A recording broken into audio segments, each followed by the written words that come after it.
Hello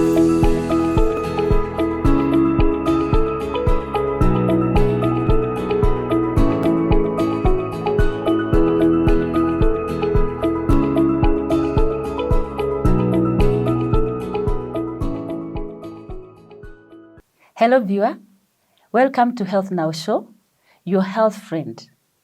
All matters health. With me, Jane Kariuki, I am a counseling psychologist.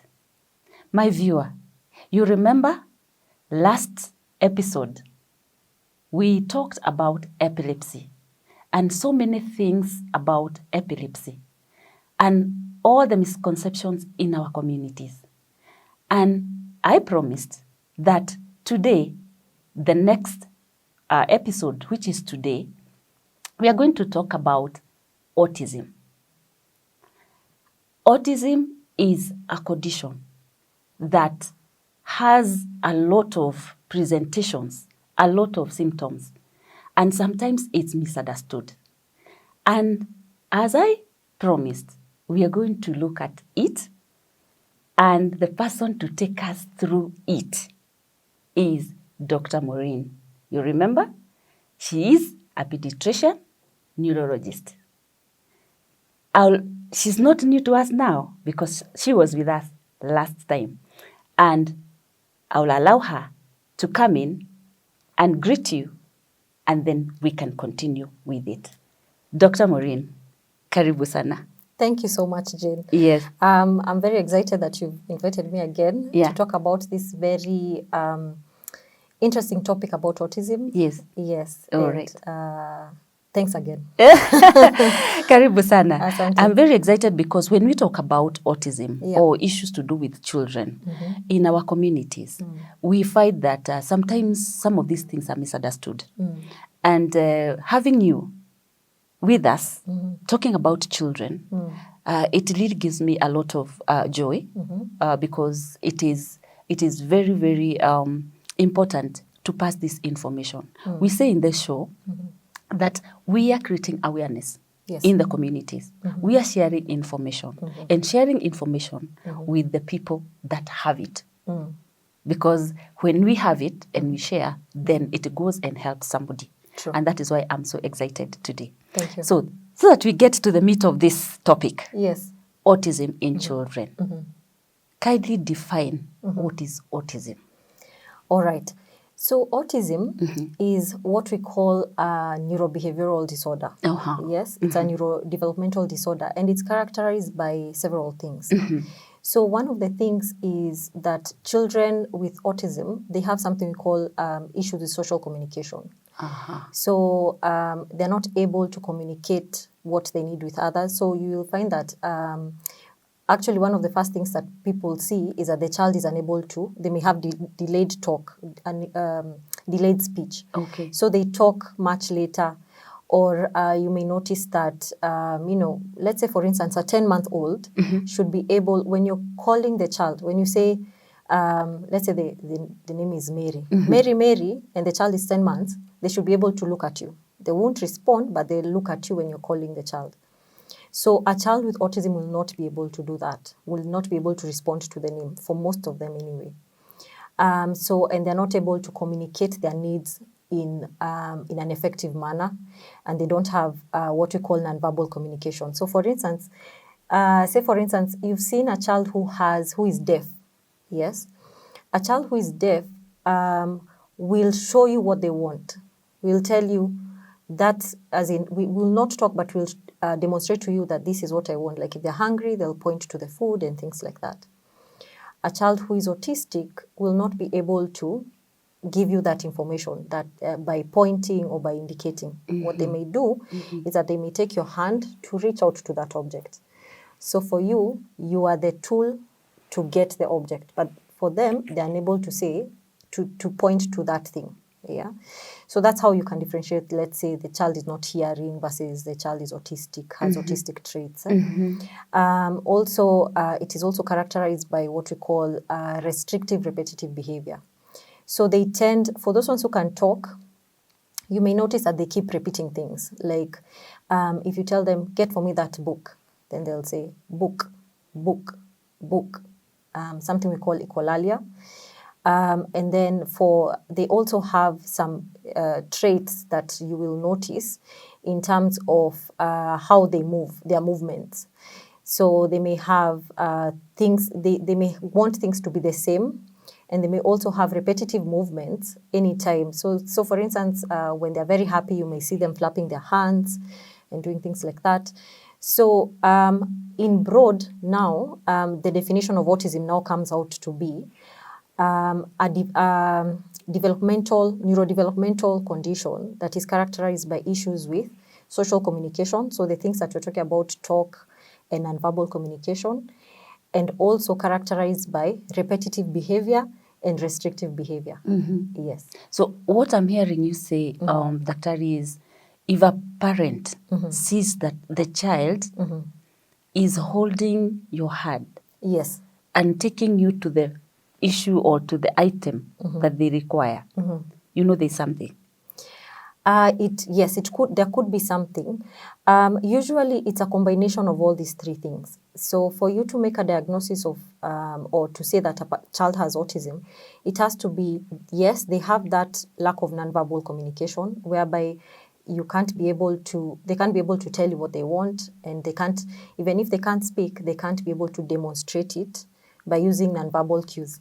Say, for instance, now that we are talking to you, and let's say we are gossiping about somebody who is next to us. Yes. Yeah. So I talk to you, and then I say, you turn your eyes. Yes, I turn my eyes to that person. Yes. You will know that I'm talking about that person. But then a child who has autism will not be able to read those facial expressions, will not be able to understand what's happening. So they won't know that this is a person I want us to talk about, or this is a thing that I want you to get, or anything like that. So that part, plus now the repetitive behavior, like children with autism really like sameness. So they will arrange things in a particular way. They will have, let's say, for some children, they'll want to sleep with the same toy every day. And if you remove it, they'll cause a tantrum. Yeah. So they really want things to be the similar way. They want to eat at the same time, to sleep at the same time, to shower at the same time. If you disrupt that, then they have a meltdown. Yes. Probably even use the same utensils. Yes, yes. If you change, it will be a problem. So different children have different things that they require to be same. Some children, it will be a particular plate. Some children, it will be a toy. Different children, different things. But then there's always that. And then there's always a thing about the repetitive behavior. Yeah. So remember we mentioned about the flapping of the hands. So if you have that behavior that is restricted, that one that is repetitive, and you have a social communication issue, then in broad now we say you have now autism spectrum disorder. Okay. Yes. And then that's the time that you may require to take the child to a doctor? Yes, you will definitely require to take your child to a doctor if you notice these things. To be honest, one of the first things that you will notice, it's at around less than 1 year of age. Like the way we've said, if a child is not responding to their name, that is a big issue. Yeah, that's a big thing. A child really should be responding to their name by 9 months. And by responding to their name, what we mean is that the child should be able to look where you're looking, to look at you when you call their name. Yeah. And then the other thing is eye contact. Like now, for instance, when you're talking, I'm looking at you. Yeah. But then children who have autism don't have that eye contact. So they tend to avoid eye contact. So they will be looking away when you're talking to them. They may just have just a bit and then look away. But most of the time, they will avoid looking somebody in their eyes. Yeah, and it's not to be confused with shyness? Yes, it is not. That is true. It is not to be confused with shyness. Yeah. Yes. You will notice that very early on. Even, like for a child, babies, when they are small, you hold them, you play with them. Yeah. They really should be looking at you in the eyes. Laughing with you. Yeah. Yes. Yeah. So when you smile, they should be able to smile back at you. So these are the things that you will notice, there's something. And if you notice there's something, it's best to get medical advice at that time. And of course, now in the second year of life, you'll notice that the child doesn't have words, or may have words and then, loses a few of the words, or may be repeating words. So so if you call the child like Mary, then they also say Mary. You say something, they repeat what you're saying, instead of now giving you feedback such that now we are communicating. I say something, you say something. They usually... They just repeat what you've said. They repeat what you said, or they don't say anything. Oh. Yeah. Okay, tuendelee. Yes. Yeah. So those are the early sort of things that you'll be able to notice in a child who has autism spectrum disorder. There's also the things that you will notice early. So, a 2-year-old really should be playing with their friends, even younger. So if they see toys somewhere and they see like children together, this child should go where they are and do what we call, joint play, where they are playing together.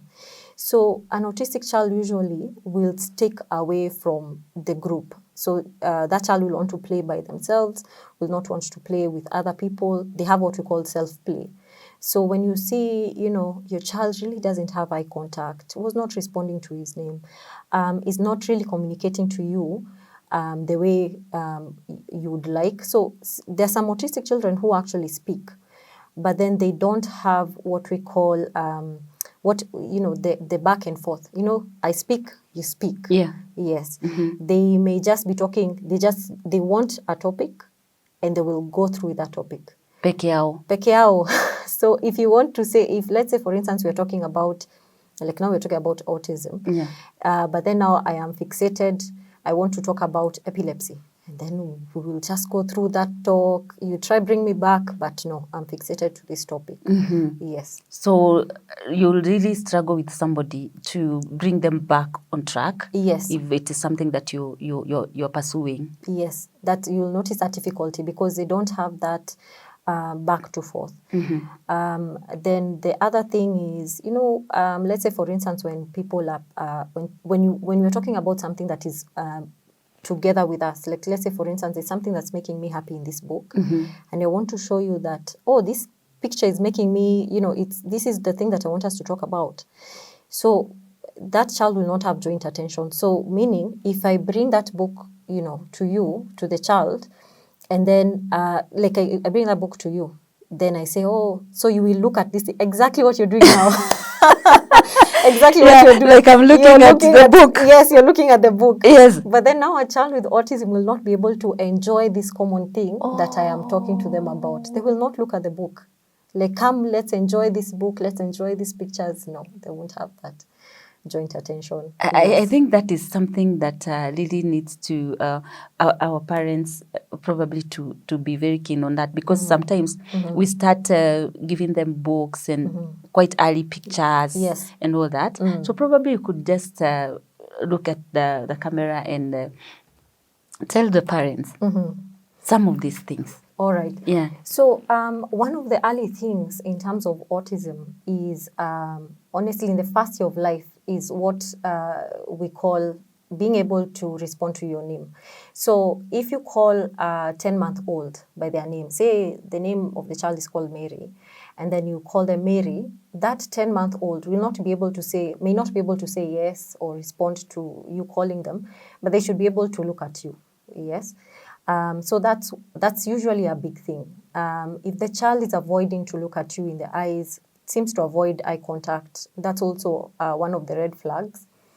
For the older children, if you notice that your child is doesn't wants to play alone, doesn't want to play with other children, tends to just take their things to themselves, I think you need to just find out what exactly is going on. And it has to be repeated behavior. It's not that they stop playing with people for one time, then you're like, my child has autism. No, it has to be repeated behavior. Yeah. And then, of course, the children with autism also have the repetitive restricted behavior, which we will talk more on. But they have, so they may have like flapping of the hands, where when they're very excited, they'll just flap their hands. They may have something called self-stimulatory behavior, whereby they'll just keep rocking like this, and it has to be persistent. They may have something we call visual stimming, where they just keep looking at their hands like that. So if you notice some movements that you really can't understand in the child, I think it's best to just get medical a consultation with a professional to find out what's going on. Yes. Yeah, I feel, Daktari, that when we are here in this show, we always talk about when you can go out there and share information. And this, I think, it's very, very critical when we are talking about what it is, because I'm sure there are many other things that come along when somebody has a child like that, and they may not know what is happening. What are these causes of autism? Right. So autism, usually most of the time we talk about risk factors, because usually it's not one particular thing that we can say causes is a reason why all children have autism spectrum disorder. So for instance, we can go to some of the risk factors. We can start even with the mother. Okay. Yeah. So when the mother of the child who has autism, some of the risk factors that may happen even before the child is born. So one of the big things is like hypertension in pregnancy. Yes. So conditions in the mother that may be a predisposing thing is that if they have a complication in their pregnancy, so for instance, if they have specific infections. So if they have infections in pregnancy when they're pregnant with the baby, then they may be predisposed to having a child who has autism. If they have hypertension, they have a higher chance of having a child who has autism. That's why it's important to make sure... You can see the way I'm looking at you. Yes. It's important to make sure that they follow up with their obstetrician so that all these conditions can be managed so that they don't increase the risk of having a child who is autistic. Another thing is late age in the mother having a child. Let me put it in another way. So if you're past the age of 40, then you're at a higher risk of having a child who has autism. If the father is also older, so for most studies it has shown that if fathers are above the age of 50, then they have a higher risk of having a child who is autistic. So those are some of the maternal factors. If a child is born premature, so if prematurity is also an independent risk factor for having a child who is autistic. So for the parent, for the mother, she really has to follow up with the ANC visits, the antenatal visits, so that they make sure that if she has an infection, if she has a risk factor, if she's hypertensive, then that is managed. If there is anything that may cause her or increase her risk of having a child who is premature, then to make sure that that risk is mitigated, because if they get a premature child, they have a high chance. And that chance in the premature child is increased the younger the child is in terms of gestational age. So, of course, a child who is less than 32 weeks in terms of when they are born versus a child who is 34, 36 weeks has a higher chance of having autism when they are born. We also have some medical conditions in the child that increases the risk of autism. So, for instance, there's a condition called Fragile X that's found in boys. And then now for these conditions, you have actually to seek medical diagnosis, medical care, have a professional do a consultation, because you have to make sure that none of these medical conditions are the things that are giving you this autism or giving you autistic features. Because it would be quite sad if a child has a medical condition that is the one that's giving these features of autism, and it's a condition that can be managed. So this is where now epilepsy and autism come together, because there are some conditions that cause, medical conditions that cause both autism and epilepsy. So especially if a child has autism and epilepsy, it is very important to go for a consultation so that you can be able to find out, is there one medical condition that is explaining these two things? Yes. So I'll just mention also there's tuberous sclerosis, also a medical condition. There are also other metabolic conditions that present with autistic features. We talked about metabolic conditions when we're talking about epilepsy. So these are some of the things that are risk factors for a child to have autism. Then a big one is genetics. Yeah. So if you have a child who has autism, then you have an added chance of having another child who has autism.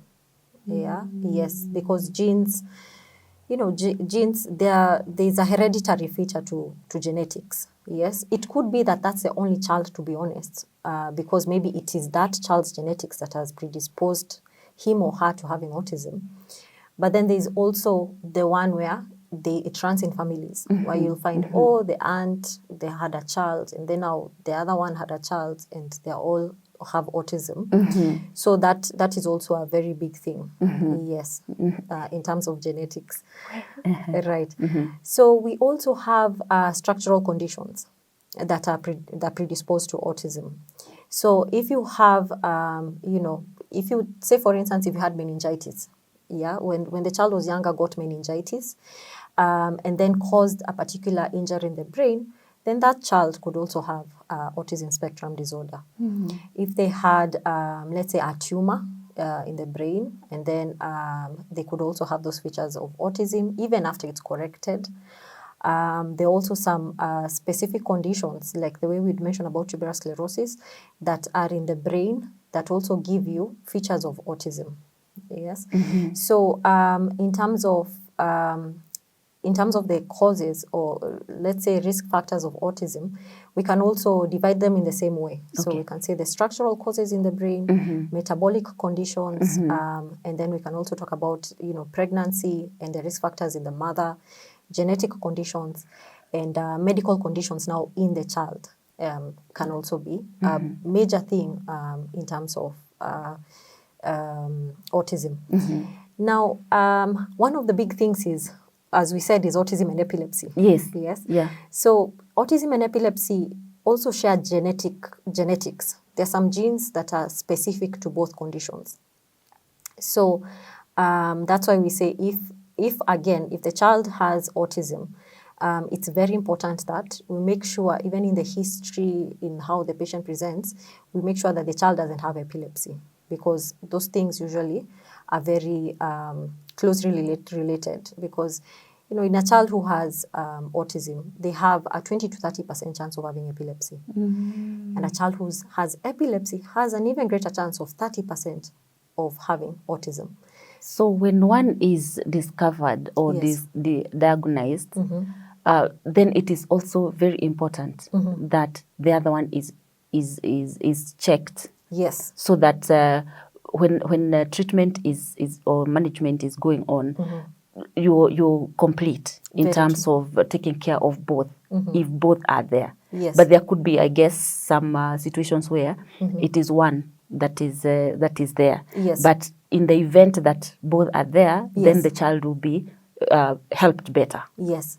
Okay. That is very, very true. That's why we actually advocate for people to go for, to be checked whether they have, to go to a medical professional to have that diagnosis, and to make sure there are no comorbidities. Yeah. So other than epilepsy, autistic children usually have intellectual disability. Not all children, so some children. So you'll find that about maybe 25% will have intellectual disability. And then you will have 30% who will have, who usually are called high functioning. They're the children who will be geniuses, for lack of a better word. Yeah. Yes, Okay. in specific things. So they are very, very good at specific subjects. So you may have somebody who's really good in IT, somebody who's really good in computers, somebody who's really good in one subject, yes, or mathematics, or playing the piano. So we also have that group of children who don't have intellectual disability, are now on the high functioning part, the high functioning group. Kind of an extreme, Yes. like polarities. Yes, the extreme polarities. Yeah. Yes, one will be really, really good. But then we have to realize that because 25% will have intellectual disability, they also have to be assessed because intellectual disability that child has to be supported. So we have to make sure that child, if they get the proper follow-up. Another comorbidity is depression. So these are children like any other children. Yeah. So they get depressed. They have this thing, they want to tell you something, they can't be able to communicate to you. The only issue is that their world is very different from the way we perceive it. Yes, they are seeing things and feeling things differently. So the inability to understand the world the way we understand it or to communicate what they're feeling to you as a guardian makes them at a higher risk of having depression, of having anxiety, all these disorders that usually are in the psychiatrist domain. So for us, what we do is to make sure that these children don't have these conditions. And if they do, we find out early and then manage them early. Yeah. And they also have other medical conditions. They may have constipation, diarrhea at a higher rate because they have issues with taste perception. They may have problems. Sometimes they don't. In terms of taste, they may not like what is sugary things or salty things. They may be perceiving taste in a different way. So they may refuse to eat. You refuse to eat or you eat just specific types of food because of how they feel in your mouth, then you end up being constipated. Wow. Yeah. And then, so some of these things these medical conditions, like even sleep disorders. You may find like children who have autism may be unable to sleep at night. The mother is frustrated because the child is not sleeping at night, wants to stay the whole night up. So if there are these conditions, for sure we're going to manage them. And that's why it's important to come in. Yeah. Also, aggressiveness is a big one. Yeah, the child, because of the frustrations of what they're feeling, they're not able to express it, they become aggressive. So you will hear the mom, it has been called to school today, tomorrow, the next day, oh, your child has beat another child. Your child outside has done this to somebody else's things, So for those children, we also find a way of managing them. We can either do, with the very modes of management, which we will talk about as we go along, but we can be able to help that child so that we can make sure that child is not aggressive. Yes. Okay. Well, yeah. I've heard, Daktari, that boys are more prone, for lack of a better word, to autism than girls. Is that a myth? That is a myth.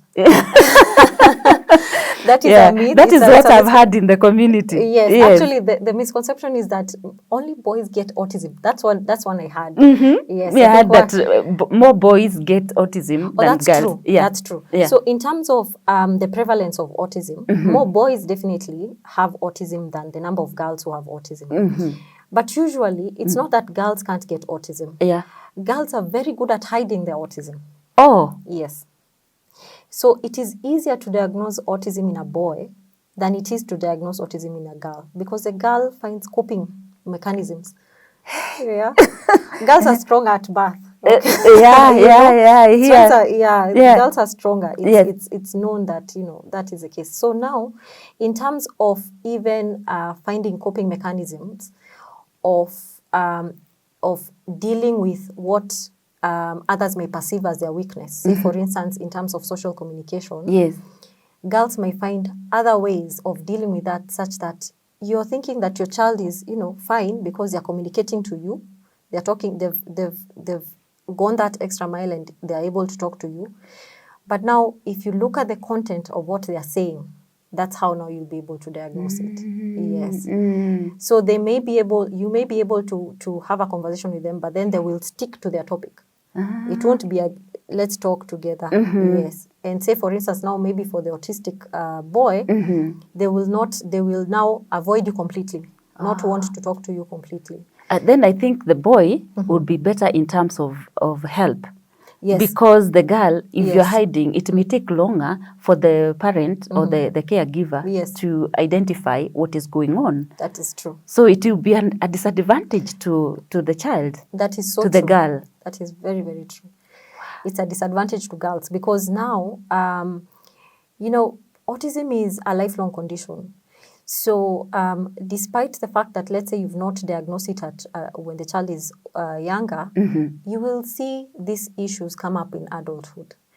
So for the girls, the unfortunate thing is if you're not found, you're not diagnosed and given help, then that issue will come up later in your adult life that now people will be like, there's something. We can't put our finger on it, but there is something.